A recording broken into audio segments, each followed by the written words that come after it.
I remember the exact moment things started feeling off. It was a Tuesday morning, just after my second cup of shitty break room coffee, when I got a text from Chelsea. Met with an estate attorney today. Wanted to understand inheritance laws after marriage. Nothing major, just info gathering. I stared at it for a second. We'd been engaged for maybe 2 weeks at that point. I texted back, "Makes sense," but my stomach tightened. Not because it was illegal or shady, because it was sudden, calculated. It didn't feel like something you do out of curiosity. It felt like step one of a game I didn't know we were playing. My name's Kyle. I'm 31. I live in Springfield, Missouri. I've worked as an equipment coordinator at a logistics company for the last 6 years. Decent money, solid hours. Chelsea's a high school guidance counselor. We met through mutual friends, started dating, moved in together after a year and a half. Got engaged after 3. On paper, it worked. We split rent, groceries, all of it down the middle. She had her career. I had mine. Her parents liked me. Mine liked her. Her dad once said I was dependable, and I think he meant it as a compliment. She even got along with my Uncle Jim, who owns a couple of towing yards and commercial lots around Greene County. He built the business himself from scratch. No kids of his own, so yeah, I was lined up to take over some of it someday. Everyone knew that. Everyone except, apparently, the estate attorney Chelsea met behind my back. That same afternoon, I called my uncle from the loading dock behind the warehouse. Told him what happened. He didn't ask dumb questions. Just said, "You want out of the paperwork for now?" I said, "Yeah. No drama. Just take me out." If this relationship was solid, it'd make no difference. And if it wasn't, better to find out before my name was tied to land, trucks, and 30 years of his sweat. He called his lawyer right away. I told him to make sure it was clean, with a clause to reinstate it later if needed. Uncle Jim never hesitates. 48 hours later, I was legally removed from everything: trust, deed, shares, all of it. 2 days after Chelsea's little info gathering, I was out of the will, and I didn't tell her a damn thing. Chelsea came home that night like nothing had shifted. Walked through the door holding 2 reusable grocery bags, kissed me on the cheek, and launched straight into wedding talk. "Target has these new sage green napkin sets," she said, already unloading pasta and bagged salad. "Wouldn't that be a good accent color for the reception tables?" I just nodded. Could work. She was buzzing, talking centerpieces, cake flavors, who should sit where. It was weirdly upbeat, like she was overcompensating. But I kept my mouth shut. I wasn't ready to tip my hand. Not yet. She made pasta that night, poured me a glass of wine like it was date night. I didn't ask questions. I waited. 2 nights later, I got what I needed. I was brushing my teeth when I heard her voice from the bedroom. The tone stopped me cold. Whispery, fast, anxious, like she was trying not to wake me. I crept closer to the door and caught it. One clear sentence. "That can't be right. His uncle owns—" "What do you mean there's nothing?" My chest went tight. There was a pause, then some frantic whispering I couldn't make out. She kept repeating, "Are you sure? And how would that even work?" Then silence. She opened the door a few seconds later and almost jumped when she saw me in the hallway. Face pale, eyes wide like I'd caught her stealing. I played it cool. "You good?" I asked, rubbing a towel through my hair. She swallowed hard. "Yeah, just work stuff. Senior stress season. You know how it is, right?" Like 17-year-olds were grilling her about estate plans. "Okay," I said, walking past her into the room. I didn't believe her for a second, but I wasn't ready to press. I wanted to see what she'd do next. She didn't sleep well. Tossed all night. I pretended not to notice. Next morning over coffee, she brought it up. "So," she started, stirring her mug, "have you thought about getting a prenup?" I looked up from my eggs. "Yeah, makes sense." She blinked. Clearly hadn't expected me to be that agreeable. "I think we should both have lawyers handle it," I added. There it was. Her face cracked. Just for a second. Her shoulders stiffened. Eyes dropped. "Both?" she repeated. "Yeah," I said, wiping my mouth. "Separate lawyers. It's cleaner that way. Fair. She didn't say anything, just gave this weak little nod and pushed scrambled eggs around her plate. That told me everything. If this was truly about protecting us both, she'd have no problem with it. But her face said otherwise. That entire day, she barely texted. No links to wedding dresses. No cake pins. Just silence. Not angry silence, calculating silence. Like she was rewriting her script. I didn't reach out either. That night she came home quieter than usual. Didn't say much during dinner. I asked how work was and she said, "Fine." That was it. We watched one episode of The Bear and she claimed she was tired. Went to bed early. No kiss. No good night. The shift wasn't loud. It was all in the tiny things. The way she avoided eye contact. The fact that she folded laundry without saying a word. How she stared at her phone for long stretches like waiting on someone to respond. She was spinning and I knew it. The whole plan she'd built in her head, whatever version of our future she'd cooked up, it was shaking apart, and she didn't know what I knew or what I was thinking. I didn't sleep much that night either. Just laid there, staring at the ceiling while she rolled over and curled up facing the wall. But I'd made my move. Now I was waiting on hers. By Wednesday, she'd switched tactics. Instead of acting weird, Chelsea went overly normal. Sweet even. She made pancakes before work. Asked if I wanted to hit that new brewery on Friday. Then came the casual digging. "So, is your uncle thinking about retiring soon?" she asked while folding towels like she just thought of it. "No clue," I said, tossing a fresh load in. "He'll work till he drops." She laughed. "But when he does, who's next in line?" I shrugged. "He's got it handled." The next day she circled back. We were driving past one of his lots and she pointed at the trucks. "You ever think about taking it over? Like, fully running it someday?" I kept my eyes on the road. "Not really. I like my job." A pause. Yeah, but wouldn't that be more money?" "Money's fine," I said. She let it go, but not really. Every day she pushed a little more. On Saturday, she brought up my cousin Megan. "She's still involved in the business, right?" "Yeah. I don't know. She seems kind of flaky sometimes. Does she really want it long term?" "She's doing fine," I said flat. That was her third strike in 3 days. I was done playing along. Sunday, we were invited to dinner at her parents' place in Nixa. Said it was just a casual thing, grill some steaks, catch up. We pulled into the driveway and I immediately clocked Keith's car. Her brother, the guy who'd tried MLM, flipping shoes, crypto, homebrewing kits, and now consulting. He was always working on something big, and somehow always broke. Inside, it wasn't casual at all. Table was fully set. Her dad had buttoned a shirt. Her mom had her hair done. Felt rehearsed. Chelsea acted surprised. "Wow, the whole gang's here," she said, kissing her mom. Dinner started normal enough. Steaks, baked potatoes, a few safe laughs. Then halfway through, her mom cleared her throat.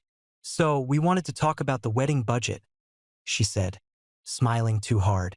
"Since your family's in such a good financial place." I put my fork down. "We already agreed on a budget," I said. "We're paying for it ourselves." Keith chuckled. "Man, if my future in-laws had money like yours, I'd let them cover the whole thing.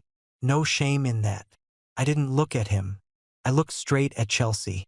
"I'm not inheriting anything," I said. Her face went blank. "What?" "I've been removed from the will." The silence hit hard. Even the clock ticking in the kitchen felt louder. Chelsea blinked like she didn't hear me right. "What do you mean, removed?" "I mean exactly what I said. I'm not in it. Legally. Not anymore." Her mom glanced at her dad. Keith scratched his neck and suddenly got real interested in his plate. Chelsea's voice dropped. "When did this happen?" "A few days after you met with the estate attorney." She sat back, arms crossed, lips tight. "You never told me that." "Nope," I said, picking my fork back up. Her mom tried to cut in. "I'm sure there's been a misunderstanding." "There's not," I said, sharper now. "I asked to be taken out. That's it." Chelsea looked stunned. She wasn't crying, not yelling. just stuck, frozen, like someone pulled the floor out from under her, and she was still trying to process the fall. Keith finally muttered, "Damn." No one had anything else to say. The rest of dinner dragged in silence. Chelsea didn't touch her plate. Her mom kept giving her sideways glances. Keith asked if he could take the leftover steak, then made himself a to-go box without waiting for an answer. We rode home in silence. No music, no small talk. Just the sound of tires on the road and her leg bouncing fast beside me. She didn't ask why I did it. She didn't ask how to fix it. She just sat there, staring out the window like the life she thought she was building had just gone up in smoke. The drive back from her parents' house was dead silent. No music, no words. Just that low hum of the tires and her breathing, sharp and uneven beside me. 5 minutes from home, she finally snapped. "You did that without telling me?" I kept my eyes on the road. "You met with a lawyer without telling me first." She turned toward me. "That's not the same thing." "It's exactly the same thing," I said. "You wanted to know how to secure money that wasn't yours yet. I decided to make sure it stayed that way." She scoffed. "So this is about punishing me?" "No, it's about clarity." Her jaw tightened. She stared out the window again, muttering, "Unbelievable." When we got home, she went straight to the bedroom, grabbed a duffel bag from the closet, and started throwing clothes in it. I leaned against the doorway, arms crossed. "Where you going?" "To Lauren's," she said without looking at me. "I need space." "Take all the space you need," I said. She zipped the bag, slung it over her shoulder, and brushed past me like I was furniture. I didn't follow, didn't say another word. The front door slammed, and just like that, the apartment was quiet again. The next 2 days were peaceful, almost too peaceful. No texts, no calls. I went to work, came home, cooked, watched a game, slept like a rock. I figured maybe that was it. Then Thursday night, I came home to find her car back in the driveway. Lights on, dinner cooking, music playing low from the kitchen speaker.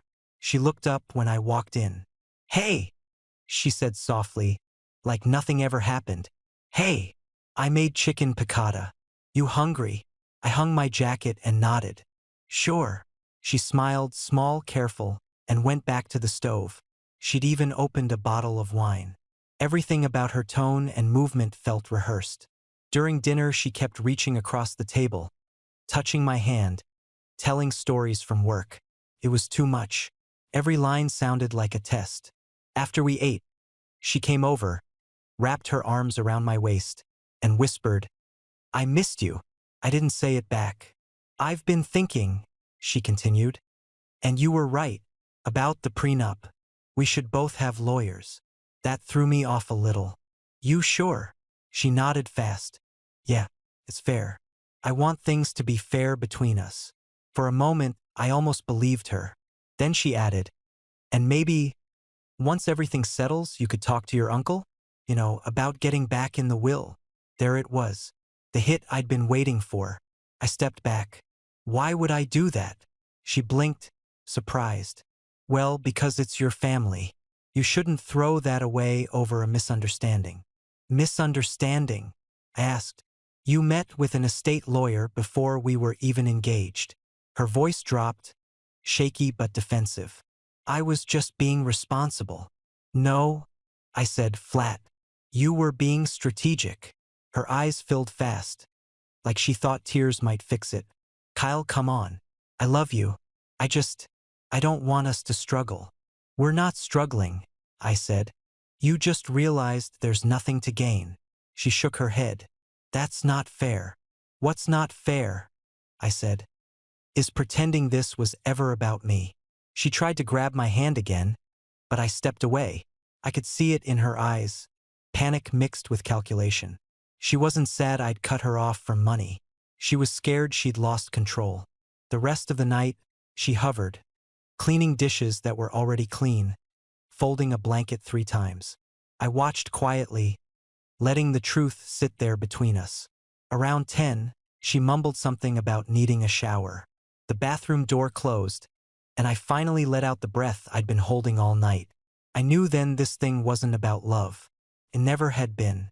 It was about leverage, about what she could hold over me, and I wasn't going to let her hold anything anymore.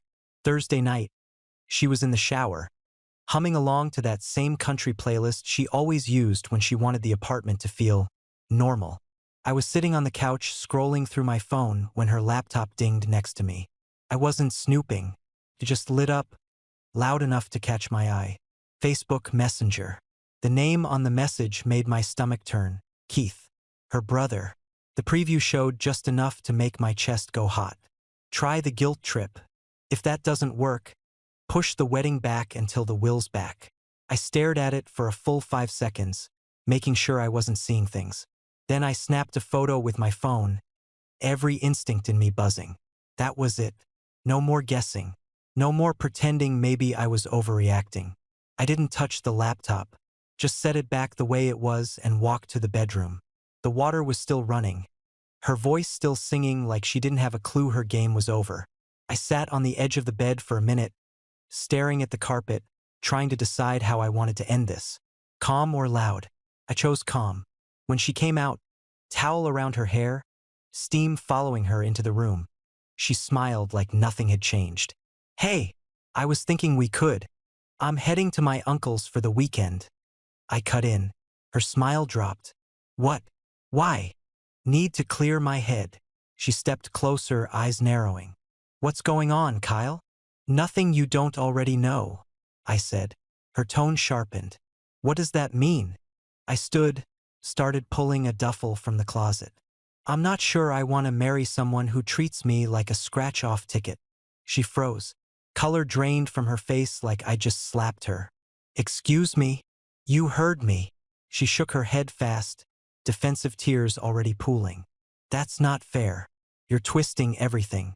I love you, Stop. I zipped the bag, tossed in a few shirts. Save the act for Keith. She blinked. Keith? What are you talking about? I turned to her, met her eyes. You two should probably stop coordinating over Facebook if you don't want things to blow up in your face. Her lips parted. For once, she didn't have words. Just stood there, towel slipping loose, breathing hard. Kyle, please, she said finally, voice cracking. You're reading it wrong. He just worries about me. No, I said. He's advising you. I grabbed my keys off the dresser. She followed me to the doorway, panicked now. So you're just leaving? You're not even going to talk about this. I've talked enough, I said. You made your priorities clear. She reached out, fingers brushing my arm. Don't do this. You're making a mistake. Pulled away. Yeah, I made one. When I proposed. Her face collapsed. I didn't stick around to hear whatever came next. I slung the bag over my shoulder, walked straight out, and shut the door behind me. The last thing I heard was her voice breaking into a sob as the latch clicked. And for the first time in weeks, the silence felt right. I gave it a few days. Let the dust settle. By Tuesday, I figured she'd be at work long enough for me to grab what I needed and see where we stood. The apartment was too clean, like she'd gone through trying to erase whatever mess was left. But I didn't come back for nostalgia. I came to get real about what was next. I started sorting my stuff, tools, winter gear, important files, all the stuff I didn't want her putting her hands on if this blew all the way up. That's when I noticed a folder wedged between some cookbooks on the shelf. Looked out of place. Inside were printed emails. Thick stack. The top one had the lawyer's name I recognized from her little info gathering. I read the subject line, Prenuptial Planning and Marital Inheritance Laws. Then the date hit me 3 weeks before she told me anything. I kept reading. She wasn't just asking general questions. She was digging for angles. Her exact words in one message. Are inherited assets still protected if the spouse contributes financially to household expenses? Another one. What prenup clauses are commonly rejected in Missouri courts? She even wrote, looking for guidance on legal workarounds to asset division. I sat down, thumbed through every page. She'd mapped it out, timing, terms, how soon after the wedding certain claims could be made. This wasn't curiosity. This was planning. Strategy. I took photos of everything. Every page, every date stamp. backed it up to a drive, and emailed it to myself. When she got home that night, I was waiting at the kitchen table with the stack in front of me. She froze in the doorway. "Hey," she said cautiously. I didn't answer, just slid the top page toward her. "Read the date." She glanced at it, then looked up at me. "I can explain." "I'm sure you can," I said, "but I want to hear it out loud." She stepped forward, slower now, like walking through water. "I was just trying to understand my options. It wasn't personal. You wrote loopholes. You asked about workarounds. How is that not personal?" Her hands shook as she picked up another page. "My family's always struggled, Kyle. We never had anything stable. Watching my mom cry over rent, watching my dad bounce between jobs. I never wanted that for myself." I leaned back in my chair. "So you figured I was your way out?" Her eyes welled up. "I didn't think it was wrong to want to feel safe." I shook my head. "It's not wrong to want safety. It's wrong to go behind someone's back to secure it." "I was scared," she said, voice cracking. "I just didn't want to end up like them." "Then say that. Tell me that. Don't play me like some financial plan." She dropped into the chair across from me, face in her hands. "I messed up. I didn't say anything. Just let the weight of it hang there." After a minute, she looked up, eyes red. "I love you." "No," I said, standing up. "You love the idea of what I could give you, not who I am." I picked up the stack of emails, tucked them back in the folder, and walked toward the bedroom. "Where are you going?" she asked. "To start figuring out how this ends." She didn't follow me, didn't try to stop me, and for once I think she knew better. I came out of the bedroom an hour later with my mind made up. She was still sitting there at the table, arms folded, face puffy, eyes locked on the wall like it had answers. I didn't ease into it. "You need to pack your things." Her head whipped around. "What?" "You heard me. I want you out of here." She stood up so fast the chair scraped across the tile. "You're kicking me out? Just like that? After everything I've seen, yeah, just like that." Her voice cracked as it climbed. "You're unbelievable. Cold. Cruel. You think I'm the manipulative one? Look at what you're doing." I stepped closer. "Don't flip this. You never once asked how I felt about anything. All you cared about was what my family had and how to get close to it." "That's not fair," she shouted. "I loved you. I still love you." "No," I said. "You loved what I represented. That's different." She clenched her fists. "You're going to regret this. One day you're going to realize you pushed away someone who actually cared about you." I didn't flinch. I'd rather be alone than be someone's plan B for retirement. That hit her hard. She looked away like it burned. Then she stormed into the bedroom, yanked a small suitcase from under the bed, and started throwing stuff in it without folding a thing. She kept muttering under her breath. Stuff like, "heartless bastard," and, "You don't even get it." I didn't respond. Let her burn it out. 10 minutes later she came out, dragging the case behind her, shoulders hunched, mascara streaked down her cheek. She paused at the door. "You'll hear from someone," she said. "If you think this ends like a clean break, you're wrong. I'll fight this legally if I have to." I opened the door. "Then I'll be ready." She walked out crying, head down, suitcase wheels bouncing on the sidewalk. I watched her until she disappeared around the corner, then closed the door behind her. I locked it. Then I opened the utility drawer, pulled out the spare keys I'd given her, and tossed them in the trash. That night, I changed every lock in the place. Deadbolt, knob, mailbox, even the garage. By midnight, her name was off the Wi-Fi, off the lease, and off the grocery list. And for the first time in weeks, I felt like the ground under me wasn't shifting anymore. 2 days after she left, I got a call from the wedding venue. "Hi, this is Natalie from Oak Ridge Events," the woman said. "We received a cancellation request for your June 14th booking." My stomach tightened. "From who?"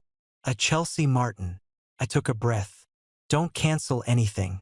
Not yet." There was a pause. "Okay, so you're still keeping the date. Just put it on hold. I'll follow up in writing." She agreed and I hung up. Not even 72 hours gone, and she was already trying to erase the paper trail. The next morning, her dad showed up at my work. No warning. Just walked right into the warehouse office like he owned the place. My manager looked confused as hell. "Mr. Reeves?" he asked, stepping in. "This guy says he's your fiancé's father?" I got up. Ex-fiancé. Her dad looked tired. Still in his business casual church clothes. Slacks, cheap button-up, slicked back hair. "Can we talk?" he asked. I nodded and walked him outside, to the back dock. He jumped right in. "You're blowing this whole thing out of proportion," he said. "You're ruining her life over a simple misunderstanding." "A misunderstanding?" I raised an eyebrow. "You sure about that?" He put his hands on his hips like he was the reasonable one. "Look, Chelsea told us what happened. She may have made some mistakes, but she never meant to hurt you. She's scared, Kyle. That's all. Scared people don't research prenup loopholes 3 weeks before they get engaged," I said. He hesitated but didn't back off. "You're making this mess way bigger than it needs to be. If this gets out, it's going to embarrass everyone. Think about the families, the people involved." That's when I knew he was more worried about their image than her actual well-being. "You go public with anything," he warned. "You're going to cause problems that don't go away." I stepped forward. "If they want to play public, I'll go public." "You sure you want that smoke?" He stared at me, jaw clenched. Didn't say another word. Just turned and walked off. By Friday morning, it got worse. Chelsea emailed me a full PDF titled, "Breakup Compensation Proposal." No joke.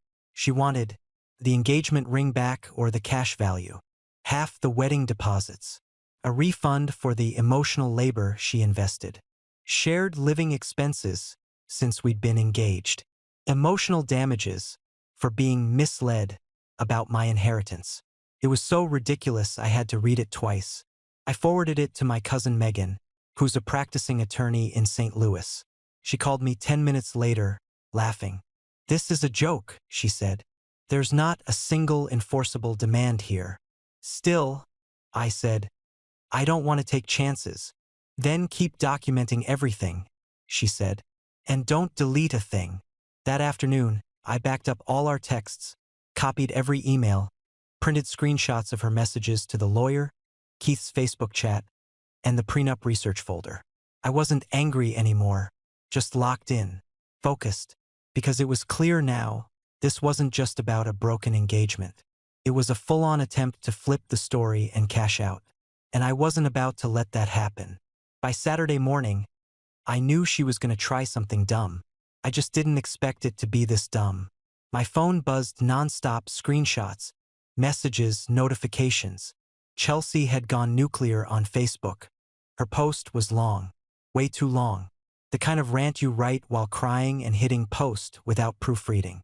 She claimed I'd financially abused her by hiding wealth and manipulating her emotionally for control. Said I strung her along with the promise of a secure future, then pulled the rug out once she was financially dependent. The comments were a mix of fire emojis, fake sympathy, and her girls tagging each other like it was a live event. A few of them, the usual peanut gallery, started reposting it to their stories, calling me a coward, a snake, a con. I didn't say a word, didn't comment, nothing. I just sent the link to Megan. 10 minutes later, she replied, "I got this." And oh boy, did she. She logged into Facebook, found Chelsea's post, and commented under it with a firestorm. Screenshots, timestamps, quotes from the lawyer emails, the message from Keith, the prenup questions with dates circled in red. Then she added one line at the end.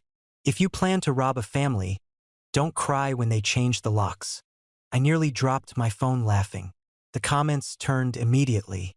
You could feel it, like a ship changing direction. People stopped liking Chelsea's post. A few of her friends who shared it deleted it within the hour. One girl even commented, "Girl, this ain't the flex you think it is." By Sunday night, it was crickets on her end. Then her mom called me. I let it ring twice, then picked up. "Kyle, honey?" she started, voice sweet and tired. "Can we please talk?" "About what?" I said. Could you ask your cousin to take the post down? It's embarrassing. We just want all this to go away quietly. I didn't post it, I said. I can't take down what I didn't post. She paused. You know what I mean. Maybe tell Chelsea to stop lying online next time, I said, then hung up. I thought that would be the end of it. But of course, she had one more stunt in her. Monday morning, I was working from home, halfway through a Zoom call, when I saw a moving truck pull up outside. Two guys stepped out, followed by Chelsea in sunglasses and sweats, walking like she was showing up for a damn photo shoot. She knocked once, then used her old key. Too bad it didn't work. I opened the door. I need to get my things, she said, brushing past me. You already did. There's more, she said, pointing to the living room. That TV is mine. I laughed. You didn't pay a cent for it. Step away. She turned to the movers. Take it. I pulled out my phone right in front of her and dialed. Hi, yes. I need officers dispatched to 319 Brookview. Unauthorized entry. Attempted theft. That froze her. You're calling the police? Yep. Pointed at the door. You've got 2 minutes. The movers didn't wait. They backed out fast, mumbling something about not getting involved. Chelsea started yelling, throwing her hands in the air. I just stood there watching her spiral. As the sirens got closer, she finally stormed out, slammed the car door, and peeled off. I stood on the porch, sipping my coffee like it was any other Monday. Because to me it was, she just hadn't realized she'd already lost. A couple months later, I heard Chelsea got engaged again. Didn't even bother hiding it. Posted the ring on Instagram with the caption God's timing is perfect. The guy? A 52-year-old dentist from Joplin. Divorced twice. Owns a boat and apparently thinks button-ups with flames on them still slap. She moved back in with her parents right after the TV incident. Never got her own place. Her family's still obsessed with messaging me, too. Like I owe them something. Her mom emailed me 3 weeks ago. You destroyed our daughter's future. We trusted you. I didn't answer. What would I even say? Sorry, I didn't hand over my uncle's business like a wedding favor? Keith's still grinding. Business idea number 7. Custom ice cube trays. Not joking. He made a pitch video in his garage with dry ice and a ring light. Got 13 views. 1 was mine. Meanwhile, I sold the engagement ring. Took it to a jeweler in town who didn't even blink. Said, yup, we see these every day now. Used the cash to buy a new recliner and a pellet smoker. Best pulled pork I've ever had. Took 12 hours and every second of it felt like peace. Uncle Jim invited me over not long after everything blew up. We had beers in his garage and watched an old rerun of Cops. Right before I left, he handed me a manila envelope. I'm putting you back in the will, he said, but with a clause. I opened it. Standard paperwork. Same shares, same percentages, but now with a 5-year lockout after marriage. No access, no voting rights, nothing until year 6. Smart move, I told him. He grinned. Gotta let people show who they are. I've started dating again. Nothing serious yet, but I've seen someone a few times. Her name's Rachel. Works in HR. Met her through a friend. First night we went out, she offered to split the bill before I even reached for my card. Didn't ask what I do. Didn't ask what my uncle owns. Just wanted to know if I liked dogs and what my favorite movie was growing up. Feels different. In a good way. Feels like someone's finally looking at me. Not what I might inherit. Not what I might become. Just me. Lesson learned. If someone's planning your inheritance before the wedding, don't marry them.